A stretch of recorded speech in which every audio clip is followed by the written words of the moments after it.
On va démarrer le cours. Alors, le cours, il va essentiellement se concentrer sur la fête de Rosh Hashanah. D'accord? On va essayer de comprendre, finalement, qu'est-ce que c'est que cette fête. Comment? Qu'est-ce que c'est que cette fête de Rosh Hashanah? Alors, on va essayer de réfléchir ensemble. Oui? Ils ont renvoyé en bas.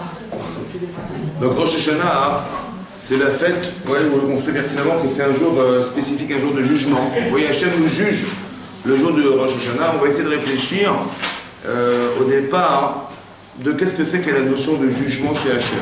Oui. À part ça, il y a aussi une nécessité de comprendre que pourquoi la fête de Rosh Hashanah s'appelle Rosh Hashanah. C'est-à-dire, en français, c'est quoi Rosh Hashanah en français? Rosh. La tête. Hashanah. L'année, voilà, c'est comme ça qu'on parle. J'ai rendez-vous cet après-midi donc à la tête de l'année. Est-ce qu'on parle, est-ce que c'est, pourquoi on a besoin de mentionner une image? Rosh Hashanah, Rosh et la tête. Mais pourquoi besoin de dire, pour dire quoi? Ça veut dire quoi Rosh en fait? Ça voulait sous-entendre quoi? C'est quoi Rosh Hashanah? Ça veut dire quoi? C'est le début. Pourquoi pour dire le début on a besoin de dire la tête? On n'a pas des bons rendez-vous pour dire le début. Oui. À part ça, il faut aussi comprendre que si Rosh Hashanah c'est le début de l'année, en quoi comment vous dire, la notion du démarrage du temps de l'année était nécessaire d'être mentionnée dans la vie. Normalement, ce jour-là, c'est Yom Hadin. Donc, on sait que c'est Yom Hadin. On aurait dû appeler ce jour le jour du jugement. Ça va? Dans la Torah, c'est marqué Yom HaZikaron, le jour du souvenir. Ou Yom Teruah, le jour terroir du chauffard, du son, des terroirs. Terroir, c'est-à-dire des sonneries. Donc c'est vrai qu'on fait du chauffard. Dans la Torah, c'est mentionné Yom Teruah, c'est mentionné le jour des sonneries, le jour du Zikaron, du souvenir. Souvenir de quoi? À part ça. Le souvenir de quoi? C'est quoi le souvenir souvenir de quoi? Rosh Hashanah. La création du monde. Ça va? Donc pourquoi les Chachamim ont appelé cette fête Rosh Hashanah? Peut-être que vous comprenez. Pourquoi une image? L'image de la tête. Alors on va ouvrir ensemble le Sefer Bereshit. Regardez, ouvrez la page 2, le premier verset de la Torah. Premier verset de la Torah, page 2. C'est marqué là-bas, voilà, page 2. Bereshit bara Elokim et Hashamaim ve'et haaretz. Bereshit. Ça veut dire quoi Bereshit? Au commencement. Vous savez que dans Bereshit, il y a Rosh? Oui. Oui. Reshit, il y a Rosh. C'est-à-dire au commencement, bara Elokim et Hashamaim ve'et haaretz. Qui c'est qui crée le monde? Quel Dieu crée le monde? Elokim. Vous savez qu'il y a une différence entre Elokim et le Dieu Yud Kevavke de Rachamim. Vous voyez, il y a un Dieu de Rachamim, un Dieu de miséricorde, et un Dieu de Elokim de rigueur. Qui c'est qui crée le monde? Dans quel esprit, dans quel rôle Hachem il crée le monde? Dans le rôle de celui qui est rigoureux. Ok? Rashi, là-bas il ramène, regardez le Rashi qui est dans le paragraphe le paragraphe de gauche, 5e ligne après le début. Vous avez vu là-bas? En gras, c'est marqué Bara Elokim. Et Rashi pose la question du Midrash. C'est marqué Bara Elokim. Velon Nehemar Bara Hashem. C'est pas marqué Bereshit Bara Hashem Yud Kevavke, le nom qui représente la Rachamim de Dieu. Ouais, la miséricorde. Non. Chez Bitrila, Allah B'Marshava. Au départ, Allah B'Marshava, en français, ça veut dire il était monté à l'esprit d'Hachem. Allah B'Marshava. Allah B'Marshava. C'est quoi la Aliyah? C'est monter, n'est-ce pas? Allah, ça veut dire pas Allah.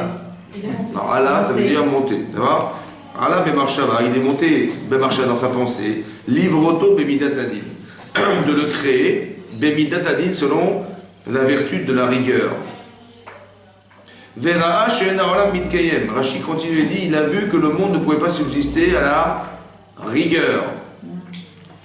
Igdim Midat HaRachamim, il a précédé la qualité qui est la Rachamim, la miséricorde. Veshatfa, il l'a associé à la Midat Adin, à la rigueur, comme c'est marqué plus tard. Ouais, vous verrez plus tard dans la Torah. Regardez plus tard, ouvrez la page à la fin du premier chapitre de Bereshit. Ouais, c'est marqué là-bas.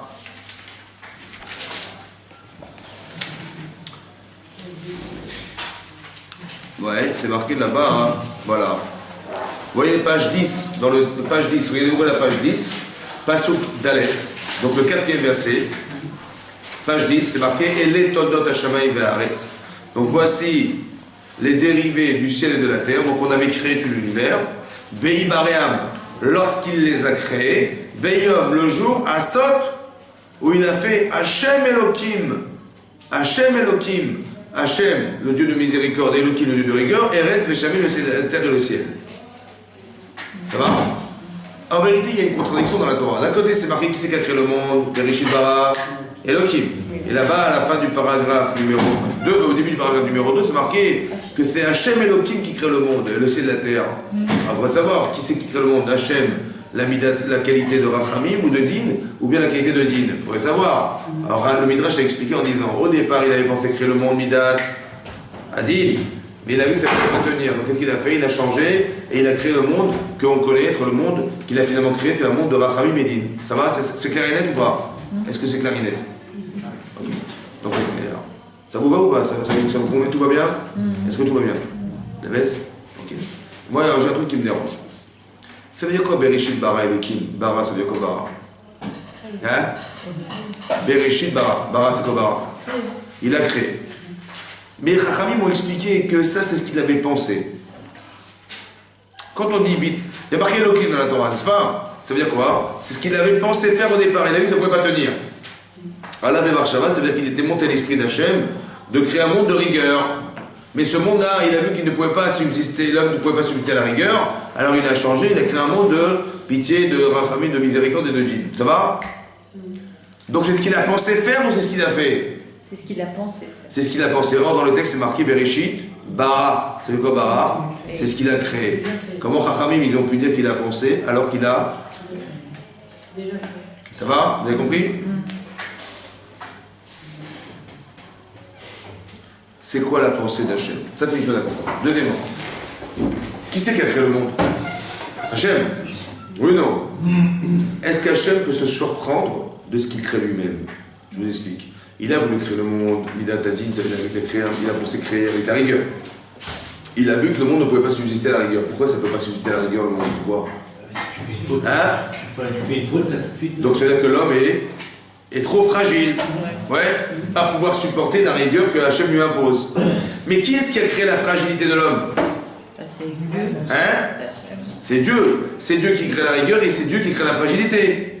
Donc comment il peut se surprendre lui-même de créer un monde fragile alors que c'est lui qui crée la fragilité?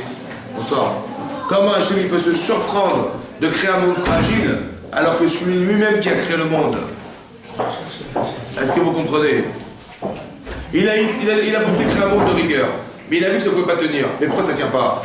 Parce que l'homme est trop fragile, l'être humain est trop fragile, il ne pourra pas supporter la rigueur, n'est-ce pas? Alors il fallait faire quoi? Bah, ou tu renforces l'homme, ou tu baisses la rigueur. Autant renforcer. Hein? Et bien c'est pas ça qu'il a fait. Et je comprends pas, mais comment tu peux croire, comment tu peux te tromper et penser que ce que tu crées est trop fragile et tu t'étonnes de ce que tu crées toi-même? Vous comprenez que c'est pas logique? Ouais. Donc qu'est-ce que dit Rashi alors? Rashi dit qu'il a voulu créer le monde de Midat Adin, la rigueur, mais il a vu que ça ne pouvait pas tenir. Alors qu'est-ce qu'il a fait? Il a créé un monde de Rachamim et Din. Mais comment Hachem il peut se surprendre de ce qu'il a créé lui-même? Comment Hachem qui a créé l'homme à la mesure de ce qu'il est capable de supporter, n'est-ce pas? Il va s'étonner de ce qu'il a créé lui-même. C'est pas possible. Vous comprenez? C'est pas possible. À part ça, on est comme ça. Au départ, il avait pensé créer un monde de rigueur. Au final, il a créé un monde d'association, de rigueur et de dîme. C'est vrai? Comme un peu nous-mêmes. Comment vous vous comportez comment avec vos enfants? Est-ce que vous êtes que de la rigueur? Non. Que de la rigueur. Si on est trop rigoureux, qu'est-ce qui va se passer? Si on est trop rigoureux, qu'est-ce que ça va se passer quoi? Hein? On va fabriquer des voyous. Si on est trop gentil, on va fabriquer des moutons. Des moutons, avec de la laine. Ça va? Parce que quand ils vont faire des devoirs, ils disent non, il ne faut pas qu'ils se dérangent, les enfants, les pauvres, ils vont avoir la honte de des mauvaises notes. Il ne faut pas, on va faire nous-mêmes le travail.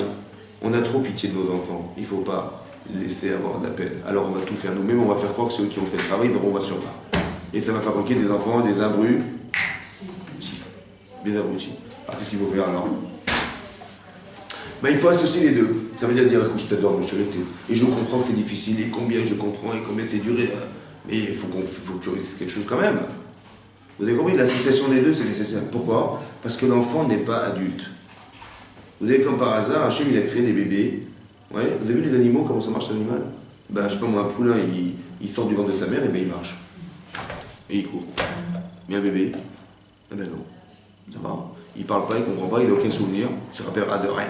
Pendant 3 ans de sa vie, il va se rappeler de rien. Ça va, cette vie-là, elle est bizarroïde. Ça va. Mais c'est comme ça, c'est la vie d'un bébé. Donc il faut que tu arrives à tout reconstituer chez lui. Donc il faut avoir beaucoup de pitié. Tu dis pas à un enfant de 3 ans, allez, tu vas aller au GAN, tu vas à la crèche, au GAN, tu prends ton sac et vas-y. Non, je vais prendre ton sac, je vais dans la voiture, on y va, je t'accompagne. Tu as compris? Donc on a la rachamim. Ça veut dire on fait la première expression, c'est celle de la miséricorde. Mais attention, tu vas aller au GAN, mais tu vas apprendre à lire, tu vas apprendre à construire, tu vas apprendre à faire des jeux, tu vas apprendre à vivre, ça va? Donc il y a une forme de rigueur et une forme d'association de rachamim. Ça, c'est ce qu'il a finalement créé Hachem. Mais qu'est-ce qu'il a cru au départ? Comment il a pu croire une chose pareille alors que c'est lui-même qui est à l'origine de sa création? Il s'est surpris, comme si c'était surpris de ce qu'il avait créé lui-même, ce qui est pas possible. Il a voulu créer un monde de rigueur et finalement il dit, ah mais ça ne pourra pas tenir. Est-ce qu'Hachem peut se tromper? Non. Non plus. Mais comment c'est logique qu'il ne peut pas se tromper? Comment vous expliquez qu'il ne peut pas se tromper, Hachem? La logique? Pas la croyance, la logique. Parce que quand vous réfléchissez et vous dites je me suis trompé, et après mûre réflexion, je change d'avis. Il s'est passé quoi entre le moment où vous avez pensé et le moment où vous avez décidé que c'était autrement? Qu'est-ce que vous avez fait? Il s'est passé du temps. Du temps. Mais est-ce qu'Hachem est victime du temps? Non. Donc s'il n'y a pas de temps, donc qu'est-ce qu'il voit? Quand il pense, il voit tout de suite la raison d'être des choses. Donc il ne peut pas se tromper, Hachem. Vous comprenez? Il n'y a pas d'espace-temps chez lui, donc il n'y a pas de possibilité de croire, puisqu'il voit directement la réponse. Est-ce que c'est clair? Donc quand il y a marqué dans Rashi, il a voulu créer le monde, Mida, Tadid, mais il a vu que ça ne pouvait pas tenir, il a changé d'avis, mais c'est pas logique, et c'est pas possible. Donc qu'est-ce que Rashi voulait dire? Ça va? À part le fait que c'est marqué dans la Torah, dans Rashi c'est marqué qu'il a pensé créer le monde avec la rigueur, ça va? Donc le Bereshit Bar Elohim, c'est ce qu'il a pensé faire. Donc tout ce qui est marqué là, c'est ce qu'il a pensé. Mais est-ce que c'est ce qu'il a fait? D'après ça, non. Donc Bereshit, tous les astres, tout ce qui est marqué dans la Torah, non, c'est de la pensée. Alors finalement, il a créé quand? Il a créé à la fin de au début du deuxième chapitre, où là il a dit que là il a créé un monde où il a associé la famille et le din. C'est ce qu'il a pensé faire, c'est ce qu'il a créé, c'est pas possible. Alors on va expliquer comme ça. Vous savez, le Maharal de Prague explique que la pensée d'Hachem, au départ, c'est pas ce qu'il avait cru faire. Il dit, ah, il avait cru que c'était comme ça, il a changé d'avis. Non. Ce qui monte à l'esprit d'Hachem, c'est ce qu'il espère que je sois.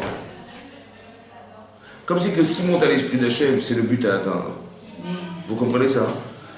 Pas que Allah Marshava, il lui était monté à l'esprit, c'est c'est ce que j'avais pensé faire, c'était monté à l'esprit, finalement j'ai fait autrement. Non. C'est ce qu'il a pensé au départ, c'est ce qui aurait dû être.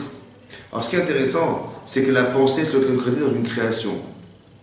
Ce qu'il espère que soit, c'est le but à atteindre, c'est ce qu'on appelle Aliyah Bemarshava de Dieu. La montée dans l'esprit d'Hachem, c'est le but à atteindre, la finalité des éléments. Ça va? Et ça c'est dans la création du monde ou pas? Puisqu'il y a marqué Bereshit bara Elohim, ça fait partie d'une création. Donc la création, elle a combien de niveaux? Combien de niveaux? 2 niveaux. Il y a un niveau de din et un niveau de rachamim bedin. Il y a un niveau de din qui est de rigueur et un niveau d'association de miséricorde et... Dans quel monde vous croyez qu'on est aujourd'hui là? Hein? Je vous en prie, faites comme chez moi. Donc, dans quel monde vous croyez qu'on est aujourd'hui? Miséricorde. Hein? Miséricorde. Miséricorde, vous priez Hachem, vous dites je t'en supplie, un cadre je t'en supplie. Vous êtes dans quoi là?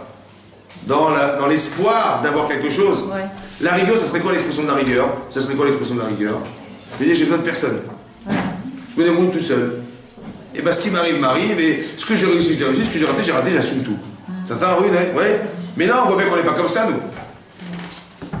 On dit d'Hachem qu'il est Avinu Malkenu. C'est quoi Avinu? Mon père. Ben, c'est comme un enfant qui réclame son père. On est comme ça, donc on est dans la rachamim. On est dans la miséricorde, on attend d'Hachem quelque chose, on attend de l'espoir, on attend une aide, on attend quelque chose. On est plus dans le deuxième paragraphe que dans le premier. Or, on voit que quoi? Qu'il y a quelque chose dans la création du monde qui s'appelle le din. C'est-à-dire, on voit par exemple des grandes sadikim, ouais, qui souffrent. Est-ce que c'est logique chez vous? Non. Non. Mais pourquoi cette rigueur? Par exemple, Rabbi Akiva, comment il est décédé, Rabbi Akiva? Il a été torturé. Et même Moshe Rabbeinu, quand il a vu ça, il a dit Zoï Torah, Zoï Srara. Ça, c'est le salaire de la Torah, ça. Il est torturé avec des peignes en fer, comme ça. C'est une catastrophe ou pas? Mais pourquoi cette rigueur? Cette rigueur. Pourquoi? Mais non. Est-ce que c'est. Comment vous le traduisez chez vous, ça? C'est bien ou c'est mal? C'est mal. Hein? Est-ce qu'il est bien, comment il s'appelle? Rabbi Akiva, c'est un gentil monsieur? Ou il n'est pas gentil, donc on est obligé de dépecer la peau pour faire de. je sais pas quoi. Hein? Non, c'est horrible. J'ai compris, c'est horrible, c'est sûr que c'est horrible. Mais qu'est-ce qu'il a dû faire pour arriver à ça, le pauvre? Hein? C'est grave? Rigueur. Hein? Bon.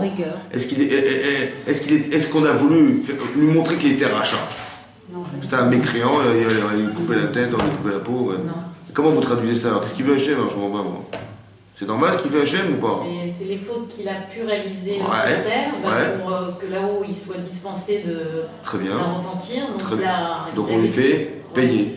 C'est comme ça que vous faites avec vos enfants aussi, quand ils sont pas gentils? Ah, je peux faire. Est-ce que vous faites ça quand ils sont pas gentils, vous les Moi, prenez? je suis pas chère, moi. Mais non, mais moi aussi je suis pas chez vous. Non, mais est-ce que c'est cohérent ce que vous dites? Est-ce que c'est cohérent que Dieu, quand il n'est pas, je sais pas, il veut expier les fautes des gens, il leur fait payer, il leur fait faire, il les dépaisse comme ça? On dit souvent ça, que quand quelqu'un souffre avant de partir, c'est pour quelque part. C'est pour payer.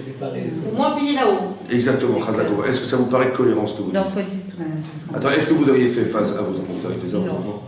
Mais Dieu, il le fait. Ça, pour vous, c'est une folie complète. Hein? Mais lui, il va le faire, lui. Par contre, lui, c'est normal. Jusqu'à quand on va croire un truc pareil? Que Dieu, il est un peu. Non? Pourquoi on croit des trucs pareils? Je comprends. C'est normal, ça, qu'on puisse prendre. Qu'il faut payer, il faut payer. Et puis quand il paye, il se casse la jambe, les maladies, Hein? Ah non, c'est comme. Ouais. Ou bien quoi? On a souvent expliqué dans les cours, écoutez, regarde. Quand vous vivez quelque chose, ne regardez pas ce que vous perdez. Essayez de comprendre ce que vous gagnez. Mais non, la Gemara dans Brachot, à la fin de la Masechet, elle dit que Rabbi Akiva, on est en train de le torturer. Et devant ses talmidim, devant ses élèves, il a fait le Shema Israël. Ça va? Il a dit Shema Israël, Hashem Elokeinu, Hashem Echad. Et la Gemara dit Ashrecha, heureux sois-tu, Rabbi Akiva, que tu es mort Be'echad. Ça va? Il a dit Hashem Echad. C'est-à-dire Dieu est unique et il est mort. Les talmidim, ses élèves, quand ils l'ont vu, ils disent mais je comprends, t'as rien à faire dans ta vie que de faire le Shema là? Au lieu de crier au secours. Crier au secours. Et il est en train de faire le Shema. Crier au secours, sauvez-moi. Vous comprenez? C'est ce qui est marqué là-bas. Il est marqué là-bas comme ça. Jamais Rabbi Akiva, il aurait atteint ce niveau s'il n'était pas passé par la torture. Ça veut dire, je m'explique. Le Yetzer Hara, il va me faire croire que c'est une catastrophe d'être religieux. Bon, oui. Ah oui, parce que c'est pour un. Et Rabbi Akiva, il arrive à ça. C'est ce qu'il a pensé Rabbi Akiva. Mon cher ami, il dit quoi? Zoï Torah, Zoï Sra, ça c'est la Torah, ça c'est le salaire de la Torah. Ça va? En vérité, Rabbi Akiva, il est arrivé à un niveau de sa vie, à un niveau de rigueur. Je m'explique ce que je veux dire. La rigueur, c'est d'atteindre quelque chose de soi. Quand vous avez des enfants, ils seront chez vous à la maison jusqu'à un certain temps. Et est-ce qu'ils vont rester toute leur vie chez vous? Non. Un jour, il faut que quoi? Qu'ils fréquentent quelqu'un, qu'ils se marient, qu'ils aient une famille aussi, n'est-ce pas ou pas? Donc on n'attend pas d'eux d'être des gens soumis à leurs parents, mais d'arriver à une forme d'indépendance. C'est ce que moi j'appelle la rigueur. C'est-à-dire qu'on va construire des valeurs qui va permettre à la personne de s'envoler un jour et de faire sa vie. Ça va? Les valeurs. À un certain niveau, les tzadikim, ils arrivent à des niveaux de conscience tellement énormes que de dire Echad dans cet état d'être, ça lui permet de cristalliser en lui qu'Hachem Echad. Par exemple, un autre exemple, je vous donne l'exemple. Il y a marqué dans la Torah, que Sarah, elle a vécu combien d'années, Sarah, la femme d'Abraham? Veyu Chaye Sarah, Mea Shana, Ve'esrim Shana, Ve'sheva Shanim. Elle a vécu 127 ans. Veyu Chaye Sarah, voici quelle était la vie de Sarah. Et Rachid expliquait là-bas. Veyu Chaye Sarah, voilà la vie de Sarah, on a résumé sa vie, 127 ans, et que Kulam Shavim Letorah, que toutes ces années-là, c'était des années de bonheur. Bon, une femme qui n'a pas eu d'enfant pendant 90 ans, elle a accouché comme elle a accouché, après elle a été obligée de partager ça à son mari pour en avoir avec la servante, je sais pas, c'est de la folie son truc. Après elle est tombée enceinte, après elle a eu le problème avec Ishmaël, Après Abimelech, le roi d'Égypte, ils ont vécu c'est une vie compliquée. Et comment s'est terminée sa vie? Eh bien, quand elle a cru que son fils allait disparaître parce que son mari allait le tuer, crise cardiaque, elle est morte de crise cardiaque. Voilà ce qui est marqué dans la Torah. C'est une vie de malade mentale, c'est une vie de... c'est Cendrillon, hein? Hein? Voilà comment elle est morte, elle est disparue dans une crise cardiaque, elle est morte par Hanishpata. Dès qu'elle a su que son mari allait tuer son enfant, elle a tellement eu peur qu'elle n'a pas supporté, elle en est morte. Et ça, c'est une vie de bonheur, ça. Comment c'est une vie de bonheur? C'est une vie de bonheur, ça? C'est quoi cette rigueur-là? De l'extérieur, c'est une catastrophe. Oui, de l'extérieur. De l'intérieur. De l'intérieur, ça veut dire que cette femme, que son corps n'a pas supporté l'idée que son fils pouvait disparaître.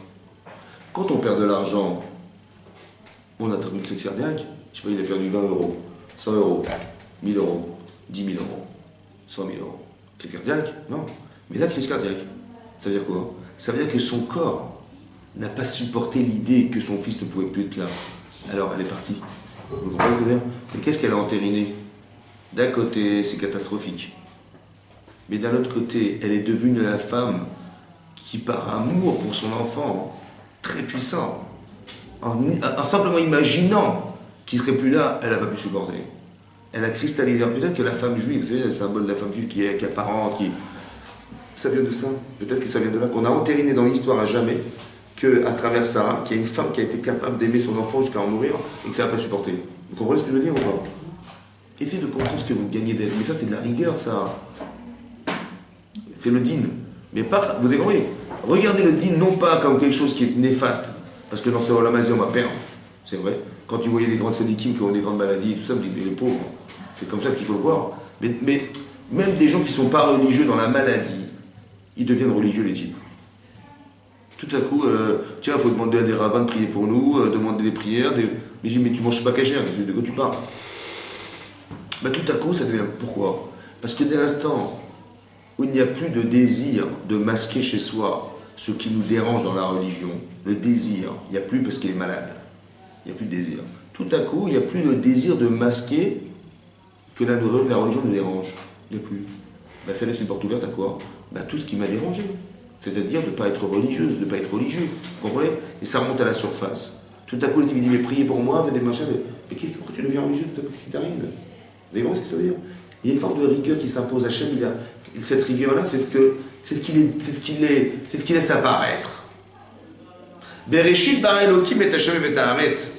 Mais en Chadushet, ça ne veut pas dire qu'on doit atteindre cette forme de rigueur-là, mais ça veut dire que quelque part, ça veut dire qu'on doit comprendre qu'on devient des adultes par l'expérience de sa vie. Pas de toujours avoir des cannes et demander de l'aide à chacun à droite à gauche.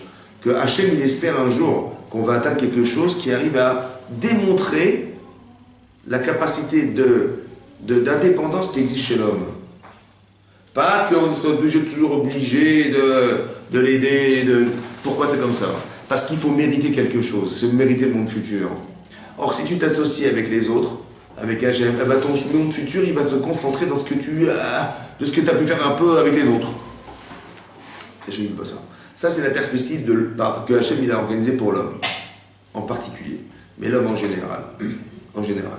L'objectif de la création du monde, c'est d'arriver à Bereshit bara Elokim et Hachem et haaretz. Ça va? Rosh Hashanah. Alors, on va essayer de réfléchir. Qu'est-ce que c'est que Rosh Hashanah? Alors, on dit Hachem nous juge. Ça va? C'est quoi le jugement d'Hachem, à votre avis? Hein? On dit que quoi? Que Yom, que Rosh Hashanah, ouais, il y a marqué Zéayom Trilat Maasecha Hachem. Zéayom, c'est aujourd'hui Trilat Maasecha, le début de ton œuvre Hachem. On dit, c'est quand ça? C'est ce que dit Rabbi Eliezer dans la Gemara, hein, qu'il s'agit de la création du monde. Et lui, il pense que la création du monde, elle a été faite, la création de l'homme a été faite en Tishri. En Tishri.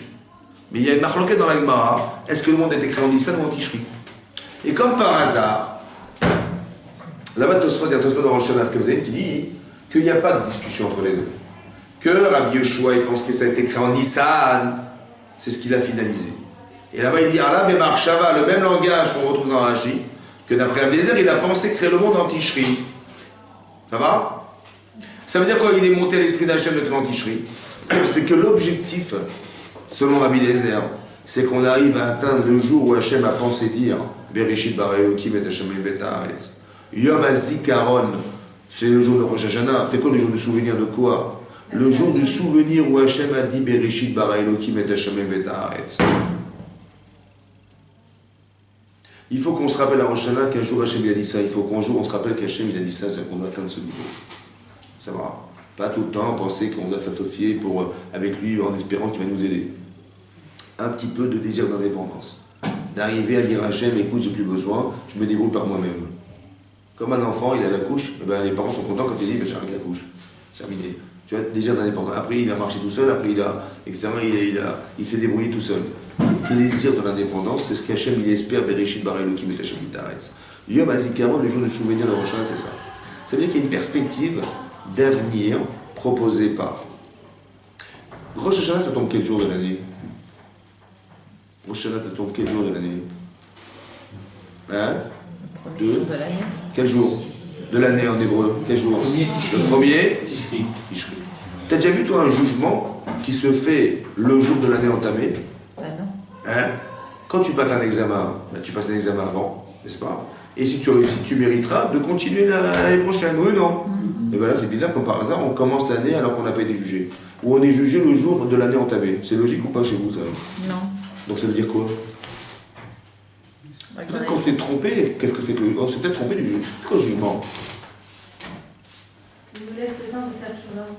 Comment? Le jugement d'Hachem, c'est quoi? C'est quoi le jugement pour vous? C'est quoi? Ils vont savoir qui va vivre, qui va mourir? Hein? Une remise en Qu'est-ce qu'Hachem il va nous donner comme mérite et qu'est-ce qu'il va nous retirer comme mérite? C'est quoi le jugement d'Hachem? Qu'est-ce que vous avez cru un jour? Il nous propose de nous remettre en question. Hein? Est-ce qu'on fait Teshuvah à Rosh Hashanah? Non. Est-ce qu'il y a une vidouille à Rosh Hashanah? Oui.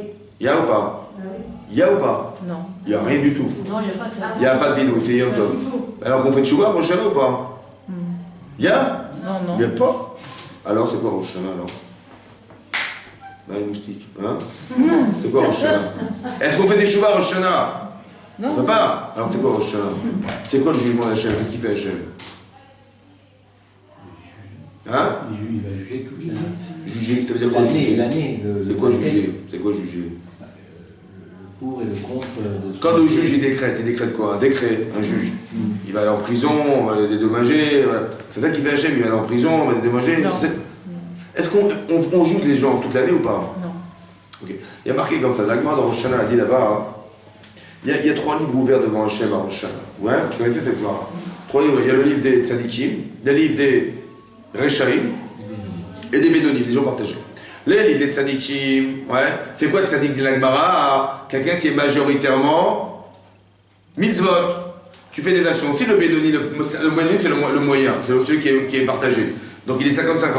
Donc celui qui est Tzadik, il est plus que 50-50. Et le rachat, c'est moins que 50-50. Ça va? Dans les mitzvot. Oui ou non? Ok. Donc, mais il y a marqué que le Tzadik, il est scellé pour la vie instantanément, le jour de Rosh Hashanah. Le rachat, il meurt instantanément. Et le Bédoni, il est partagé. Demande Tosfot. Tosfot, là-bas, il pose la question. Tosfot, un commentaire du chasse. Il demande, il dit, je comprends pas. Le type, il est rachat, par exemple, je comprends, imaginez-vous Hitler en 1942. Ça va? Bon, il avait tué combien de personnes déjà? De personnes. Pas de juifs, de personnes. Ah. Il y a eu combien de morts pendant la Shoah? 50 60 millions. Ça va? 20 millions d'Allemands, 20 millions de Russes, 6 millions de Juifs, etc., etc. Ok. 50 millions, 60 millions de personnes. En 42, il avait tué combien à peu près? En 43, il avait tué combien à ton avis? Quelques millions. Oui, non? Il a vécu en 44? Hein? Ah oui? Donc, c'est-à-dire qu'on avait pensé qu'à Rosh Hashanah, c'était un Tzadik. Non. Ah non, parce qu'il a vécu en 44. Donc, c'est-à-dire qu'il était un Tzadik. Et il y a des grands Tzadikim qui sont morts pendant la Shoah. Vous vous rappelez ou pas? Donc, on a pensé à Rosh Hashanah qu'ils étaient des Rechaim. C'est logique ou pas chez vous? Non. Alors, c'est quoi vivre et mourir? Hein? Un décret. Même sur le tableau, on écrit avec des crayons. Non? Mais non, c'est quoi le chat alors? C'est quoi alors? C'est quoi vivre et mourir? C'est bizarre, non? Alors là-bas, le Tosfot, il répond, il dit, on parle du Olam Haba. Du monde futur. Hachem, il juge la prochaine du monde futur. Allez comprendre. Tous les gens, on juge le monde futur. Mais non, on juge le monde futur quand? Quand la personne décède, à la fin de sa vie, on juge si elle mérite de vivre ou pas. Pourquoi il y a ce jugement tous les ans? Je comprends pas. C'est quoi juger le monde futur? Alors en vérité, juger le monde futur, c'est juger la partie spirituelle qui nous permet d'accéder au monde futur. Alors je m'explique.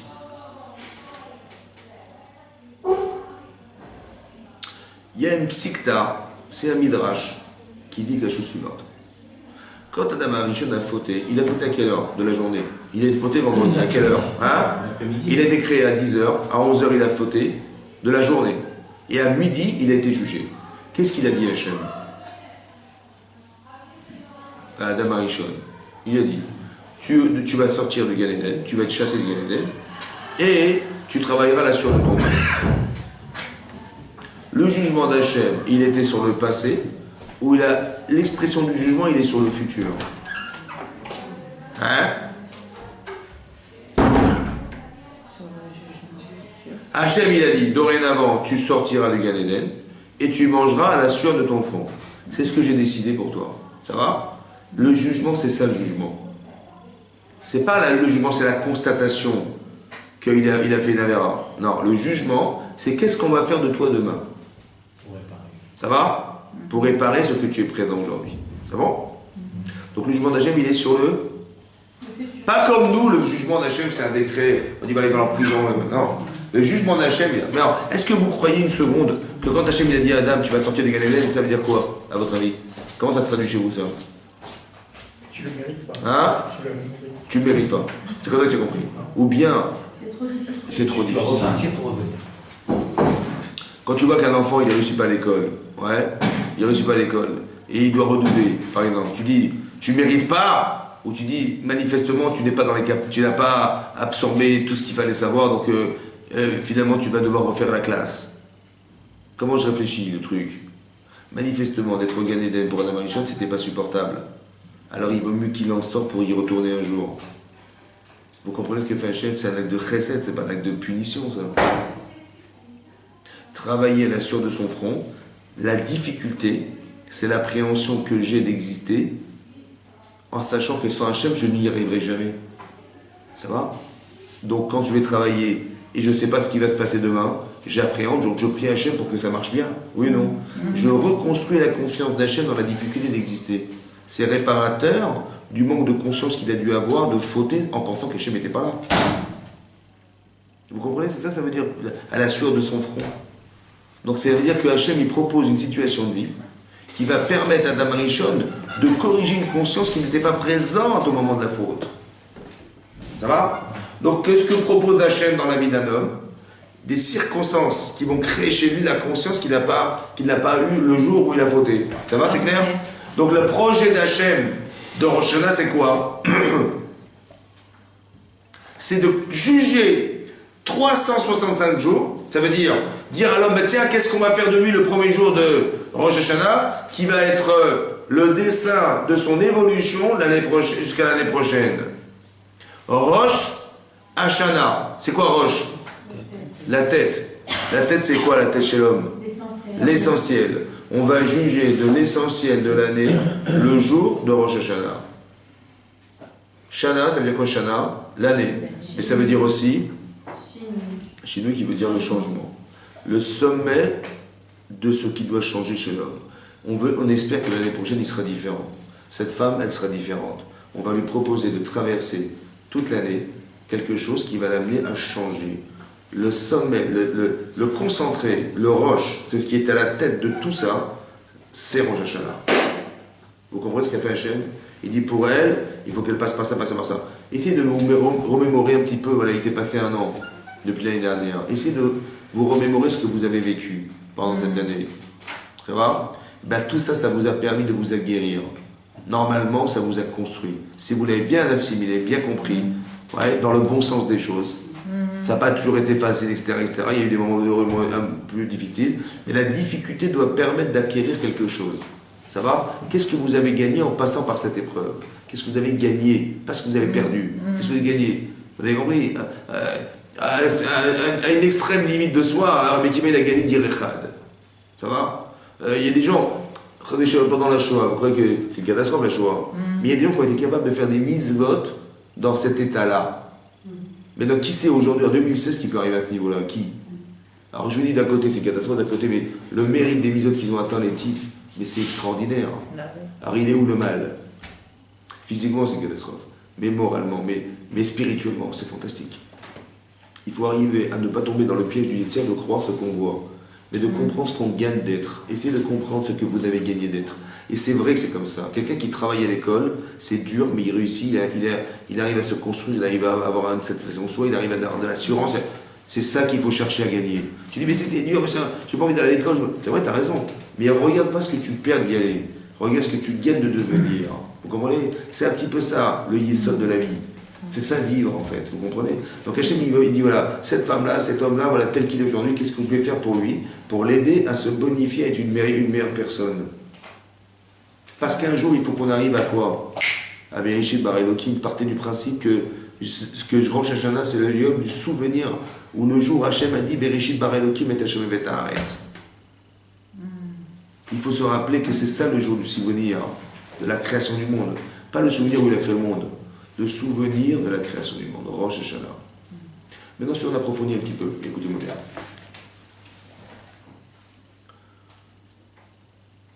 Ce que vous êtes aujourd'hui, ce que nous sommes aujourd'hui, n'est que la dérivée de ce qui a été un jour un seul homme et une seule femme dans l'univers. Est-ce que vous êtes d'accord avec moi? D'accord? Aujourd'hui, on est en 2016, ça fait 5776 ans que le monde a été créé. Qu'un jour, Adam et Chava, ils ont eu un enfant, et ces enfants ont eu des enfants. Ça va?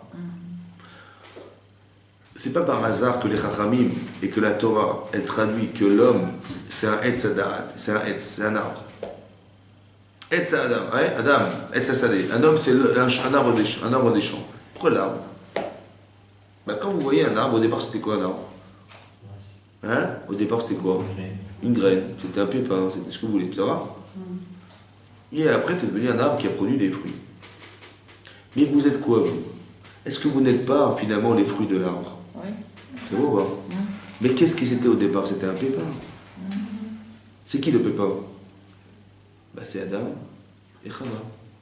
Mais vous dites quoi? Il dit Adam et Chava, ils ont fauté un jour, et à cause d'eux, on est là dans la galère. On aurait dû être au Galilée. Ah ben, on n'est pas au Galilée. À cause de qui? À cause d'eux. C'est vrai? C'est vrai ou pas? Mais si on fait partie des fruits de l'arbre, et que les fruits de l'arbre font partie du tronc, et que le tronc finalement a son origine dans un pépin, est-ce que le choix d'Adam Arishon, au final, c'est pas le choix de l'humanité qui était contenu en lui?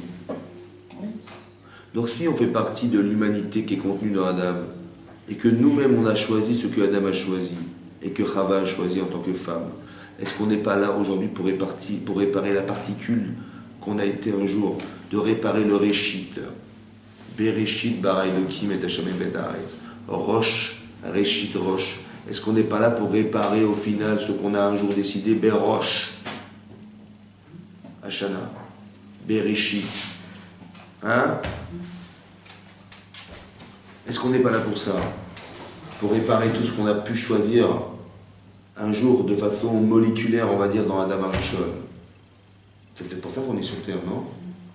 Ça veut dire que ça a deux sens. Ce qu'Hachem il a pensé, ça a un déterminisme dans l'existence de chacun, parce que quelque part aussi on défend de quelque chose. Et que le choix de Adam, c'est pas un choix d'un homme, c'est le choix de l'humanité qu'elle contient. Le choix de Chava, c'est pas le choix d'une femme, c'est le choix de l'humanité qu'elle contient. On ne peut pas se plaindre et dire, bah tiens, tu vois, si elle n'avait pas fauté, on ne serait pas là. On ne serait pas là, mais si, parce que tu as fait partie de cet ensemble. Donc toi, on t'a demandé de te comprendre et de savoir exactement ce que tu dois faire pour changer. Rosh Hashanah, le sommet du changement. Qu'est-ce que tu peux changer en mieux?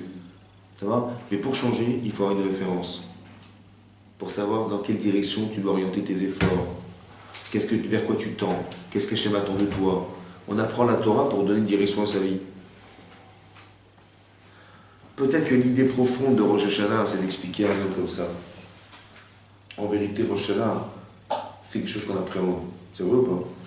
On arrive, il y a Matid. On a peur ou on n'a pas peur? Il faut avoir peur, bien sûr.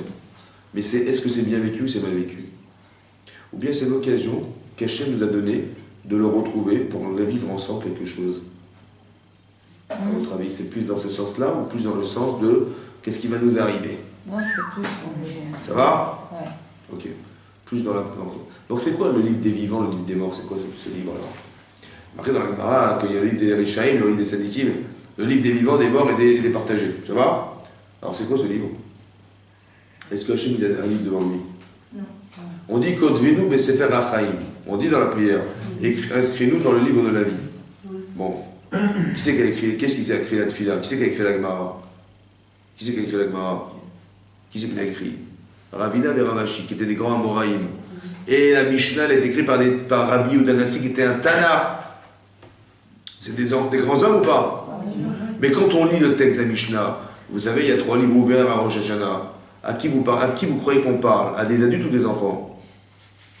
Il y a 3 livres ouverts à Rosh Hashanah, devant Dieu. Et des fois, il écrit, voilà. On a l'impression qu'on s'adresse à des adultes ou des enfants. On est au Talmud Torah ou on est à l'Yeshiva? Hein? Si le professeur de mathématiques vous dit, voilà, devant, je sais pas, le professeur de philosophie vous dit, devant Dieu, il y a des livres.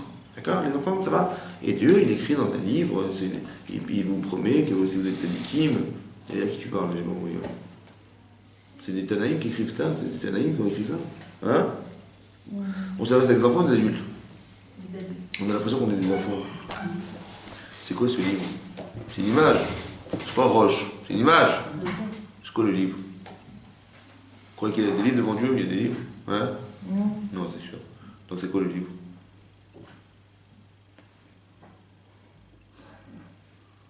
C'est quoi le livre? C'est quoi l'activa Bassefer, d'écrire dans un livre? On dit Dieu, tu l'écris dans un livre. Faire partie des justes. Hein? Faire partie des justes, tout simplement.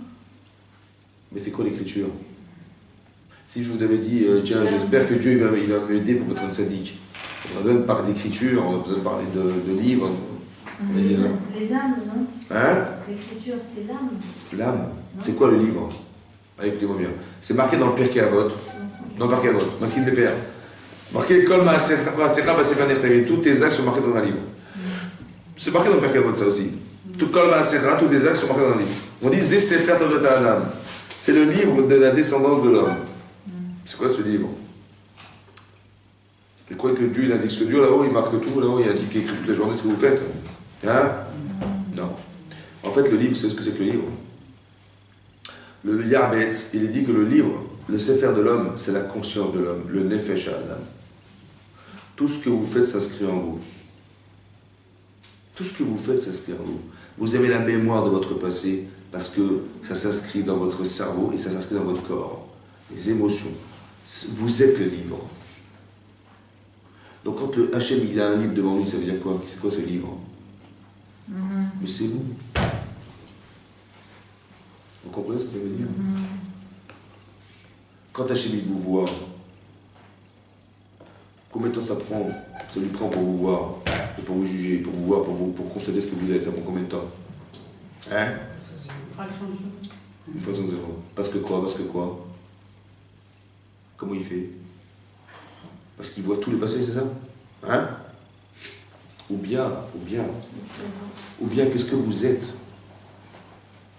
C'est la concentration de tout votre passé. Quand je m'adresse à un enfant, il a 10 ans, je fais attention comment je lui parle, parce qu'il a 10 ans. Je ne vais pas lui parler à 10 ans comme s'il avait 20 ans. Et quand il en a 20, je ne lui parlerai sûrement pas comme s'il en avait 30. C'est quoi la concentration des années? C'est quoi? Ben, au présent, il y a 10 ans, je lui parle comme un enfant de 10 ans, ça va? Mais parce que quoi? Parce que tout son âge, il est concentré dans la seconde où je lui parle. Donc toute votre vie, elle est où? Elle est où toute votre vie? Hein? Elle est là.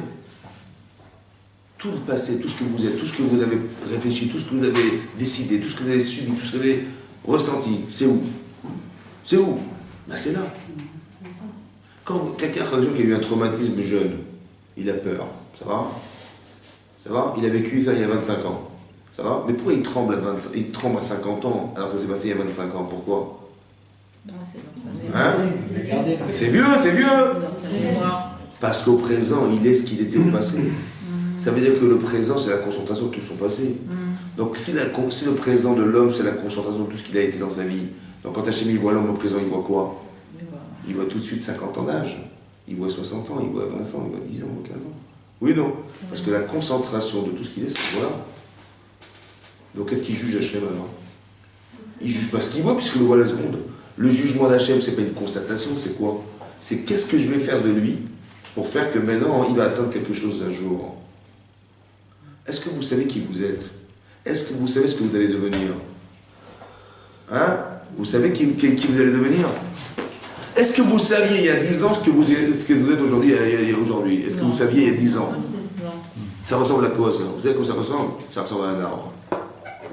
Tu prends une graine, tu la plantes. Qu'est-ce qu'il va y avoir demain? Je ne sais rien. Une fleur. Vous prenez une bulbe, vous la mettez dans la terre. Ouais. Si vous n'avez pas eu un paquet de tulipe, vous ne savez pas ce qu'il y a. Vous allez avoir une tige qui va monter, après il va y avoir un cœur, après des fleurs. Jusqu'à la fin de sa vie, à la fin il y avait une fleur. Mais est-ce que quand il y avait la tige, je savais qu'il y aurait un jour cette fleur de telle couleur? Non. Qu'est-ce qui va se passer dans 20 ans? On ne sait rien. Mais la personne à découvrir, vous ne la connaissez pas, vous, qui c'est qui la connaît? Hein? Dieu. Vous savez ce qu'il fait en chemin? Il dit j'espère qu'elle va devenir cette femme. Alors on va lui faire passer une étape dans sa vie qui va durer 365 jours, qu'on va réfléchir à Rosh Hashanah pour lui faire atteindre au moins ce niveau-là, un petit niveau qui va lui permettre d'accéder un jour à ce qu'on a pensé un jour. Lequel? Le Bereshit bara Elokim et Hashem et Haaretz. Rosh Hashanah, c'est un jugement qui permet à la personne d'arriver à quelque chose un jour, comme si on avait concentré 365 jours dans un jour. Un petit peu comme, il y a marqué combien ça a duré le temps la création du monde? Il y a 6 à l'Aïr, il y a 6. Ouais, ça a duré combien de temps? 6 jours. Le Ramban, il explique que chaque jour, c'est 1000 ans d'histoire. Le monde durera 6000 ans. Qu'on a concentré 1000 ans dans un jour. Alors là, ça veut dire quoi? Ça veut dire que si tu étudies bien la Torah, le premier jour de la création du monde, tu pourras retrouver les premiers 1000 ans de la création, de l'histoire du monde. Et les deuxièmes 1000 ans, tu vas regarder la paracha qui parle du deuxième jour de la création du monde et tu vas essayer de décanter, comprendre ce qui s'est passé. Tout est marqué dans les 1000 ans, dans le jour. Vous comprenez ou pas? Là, on a concentré 365 jours d'histoire d'un homme dans un jour. Dans Rosh Hashanah. Rosh Hashanah. Le sommet, ouais, il est concentré dans ce jour-là. Ça va? Rosh Hashanah. Qu'est-ce qu'on va te proposer demain? Essayez de comprendre que ce que vous avez vécu chaque jour de votre année, c'est ce qui avait été pensé par Hachem. Maintenant, comment vous l'avez compris? Qu'est-ce que vous en avez tiré? Qu'est-ce que vous avez... Hachem, il espérait qu'on fasse le bon choix. Alors, des fois, on a fait le bon choix, on a fait le mauvais choix. C'est pour ça que pour arriver à comprendre et décrypter ce que je vais vivre, Hachem, il faut que j'apprenne la Torah. Pour arriver à lire ce qu'il a voulu me faire comprendre. Parce que tout ce qui vous est arrivé, c'est Minash Shemaim. C'est sûr et certain. C'est Minash Shemaim. Ça vient d'Hachem. Ça veut dire qu'il a voulu que vous atteigniez quelque chose dans votre vie. Il fallait passer par cette étape de votre vie pour pouvoir arriver à vous bonifier. C'est ça qu'il faut qu'on... Qu'est-ce que j'ai gagné? Mais on devrait être heureux. Vous comprenez? C'est un bonheur. C'est plus la même option qu'on avait au départ de croire qu'au final on ne sait pas s'il va vivre. Parce que vivre ou mourir, ça c'est ce qu'on verra à la fin des temps, ça. Triatamétime. Mais on n'est pas on n'est pas là-dedans. Comme c'est qu'on voulait proposer à l'homme finalement quoi? Ça dépend de vous en fait. Quelle perspective d'avenir vous avez dans votre tête? Vous comprenez ce que je veux dire? Vivre et mourir de chaque départ, qu'on va plus respirer, on va respirer. Non.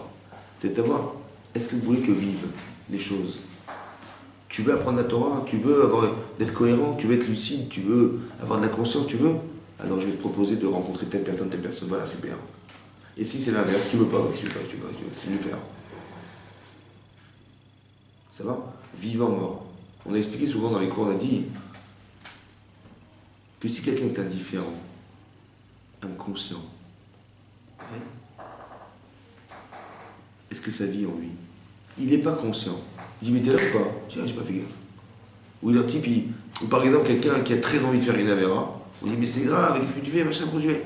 Il dit, mais je peux pas m'en sortir, j'arrive pas à m'en sortir. Il n'est pas conscient de ce qu'il devrait faire parce que attiré parce qu'il est entêté à l'idée que ça ne peut pas se passer autrement. Ça va? Comme on l'a dit par exemple, on a dit, Paro, il ne va pas lâcher les d'Israël. Mais têtu comme une mule. Hein. Pourquoi? Parce que s'il est lâche, il va perdre de l'argent, parce qu'il faut payer des ouvriers. Il va perdre sa renommée. Il va perdre l'idée qu'il est roi d'Égypte, et donc un roi faible et pas un roi fort. Ouais, etc. Tout ça, c'est des freins à pouvoir engendrer la capacité qu'il a de libérer l'Israël. Émotionnellement. Intellectuellement, tu es le seul à conserver un pouvoir. Tu as des millions de personnes qui vont être libres. Tu es seul contre des millions. Intellectuellement, tu dis, écoute, laisse tomber, laisse sortir, intellectuellement. Mais émotionnellement, ah ben non, je peux pas. Parce que si je les lâche, je perds. Je perds en image, je perds économiquement, je perds politiquement, je perds tout ça, je perds. Donc je peux pas perdre. Donc, maintenant, comme il ne peut pas perdre, automatiquement, il ne peut pas penser que l'autre est en souffrance. Parce que s'il pense que l'autre est en souffrance, il va devoir le libérer. Mais il ne peut pas penser que parce qu'il va libérer. Donc, par intérêt profond de conserver, il est dans l'inconscience de la souffrance. Vous comprenez ça? Parce qu'il ne veut pas perdre, monsieur. Il s'entête à l'idée, donc il ne peut pas penser que l'autre, il est en souffrance. Parce que si je pense qu'il est en souffrance, je vais le libérer, mais je ne peux pas le libérer parce que je vais perdre.